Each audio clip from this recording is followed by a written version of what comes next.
حضور سے پوچھا گیا کہ ایمان کیا ہے؟ فرمایا جب نیکی تجھے خوش کر دے اور گناہ تجھے دکھی کر دے فانتا مومن، تو مومن ہے۔ تو کسی کو پوچھنے کی بجائے اپنے اندر سے فتویٰ لیا جاتا ہے، اندر ہی بتاتا ہے کہ اچھائی کیا ہے، اندر ہی بتاتا ہے کہ برائی کیا ہے۔ اب وہ کس راہ پہ چلے گا؟ میرے حضور نے فرمایا جنت کا راستہ مشکل اور کٹھن ہے، اور جو جہنم کا راستہ ہے وہ آسان اور آراستہ ہے، شہوات سے سجا ہوا راستہ ہے۔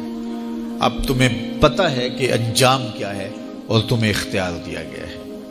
بعض لوگ اختیار کو اللہ کی رضا سمجھ لیتے ہیں، تو یہ بات جانیے کہ اللہ کی رضا میں اور اس کی مشیت میں بڑا فرق ہے۔ بعض لوگوں کی رسی اللہ نے دراز کی ہوتی ہے تو لوگ کہتے ہیں اللہ راضی نہیں ہے تو ایسا کیوں ہے؟ یہ کون سی کہانی ہوئی؟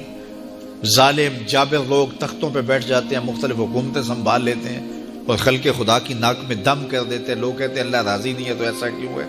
یہ کون سی بات ہوئی؟ تو یہ ہمارا ایک خود ساختہ کہا ہوا جملہ ہے۔ حقیقت میں کیا ہے کہ اللہ کی رضا اور ہے، اللہ کی مشیت اور ہے۔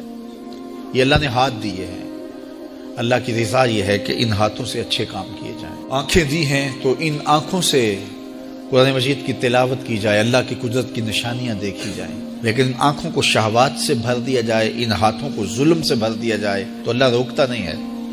ایسا نہیں ہے کہ بندہ گالی دینے لگے تو زبان ٹیڑھی ہو جائے، ایسا نہیں ہے کہ بری نظر سے آنکھوں کی بینائی کمزور ہو جائے، ایسا نہیں ہے تھپڑ مارنے لگے تو ہاتھ رک جائے، ایسا نہیں ہے کہ وہ مے خانے کی جانب چلنے لگے تو پاؤں کی انگلیاں ٹیڑھی ہو جائیں، چلا نہ جائے، ایسا نہیں ہے۔ یہ اللہ کی مشیت ہے، اس نے قدموں میں طاقت رکھ دی، جدھر جانا چاہے جائے، اس نے اختیار بھی دیا ہے، لیکن یہ اس کا دیا گیا اختیار ہے، یہ اس کی مشیت ہے، لیکن اس کی رضا یہ ہے کہ یہ قدم اٹھیں تو مسجد کی جانب جائیں، یہ قدم اٹھے تو دکھیے کی مدد کے لیے جائیں، رزق حلال کمانے نکلیں، یہ زبان بولے تو قرآن کی تلاوت کرے، یہ لب کھلیں تو احادیث رسول کے نغمے ہوں، خیر خواہی کے کلمات ہوں، مخلوق خدا کی بہتری کی بات ہو۔ لیکن اگر کوئی گالی گلوچ دینے لگ جائے تو اس سے اللہ کی رضا نہیں۔ اللہ نے اعضاء بنا دیے اور اللہ نے انسان کو خیر اور شر کی تمیز دے دی، اچھائی اور برائی کا پتہ دے دیا، اب اس کی مرضی ہے کہ وہ کدھر نکلتا ہے۔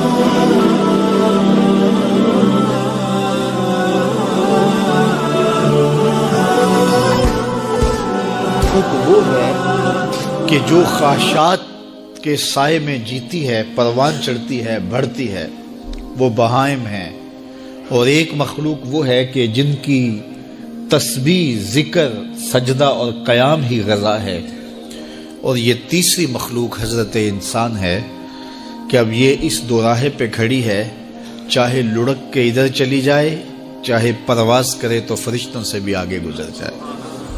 اب یہ اس کا اختیار ہے۔ حضرت انسان اللہ کی تخلیق کا شاہکار ہے، تو وہ لڑک کے چوپایوں جیسے کام کرے تو پھر چوپایا تو وہ ہوا ہی ہوا، لیکن فرمایا بل ہم عدل، بلکہ چوپایوں سے بھی گزر گیا ہے، اس لیے کہ چوپائے کے پاس تو تھا ہی وہ جو اس نے کیا، اور اس کے پاس چراغ علم بھی تھا، جگمگاتی راہیں بھی تھی، جنت کے راستے بھی تھے۔ یہ آسمان کی طرف پرواز کرنے کی بجائے زمین کی طرف لڑک گیا تو یہ چوپایوں سے بھی بدتر ہے۔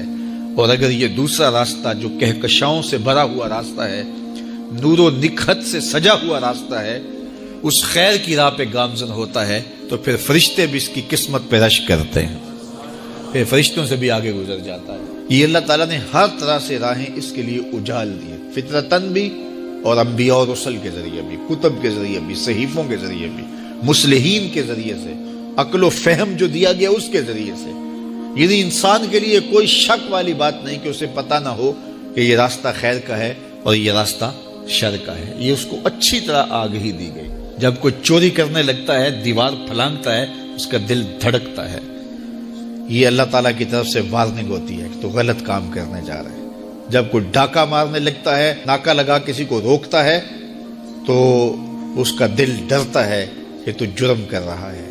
جب بدکاری کو کرنے لگتا ہے تو اس کا دل ڈولتا ہے کہ تم غلط کام کرنے جا رہے ہو۔ جب کوئی کسی کو قتل کرنے لگتا ہے تو جب وہ مقتول پہ حملہ آور ہوتا ہے تو دل ڈولتا ہے کہ تم غلط کر رہے ہو۔ حتیٰ کہ دیوار رکھتے ہوئے ہمسائے کے 2 انچ بھی دبانے لگے تو دل ڈولتا ہے کہ تم غلط کر رہے ہو. یہ جو تیز تیز دل دھڑکنے لگتا ہے گناہ کرتے ہوئے، تو یہ اللہ کی طرف سے اسے بتایا جا رہا ہوتا ہے کہ تم غلط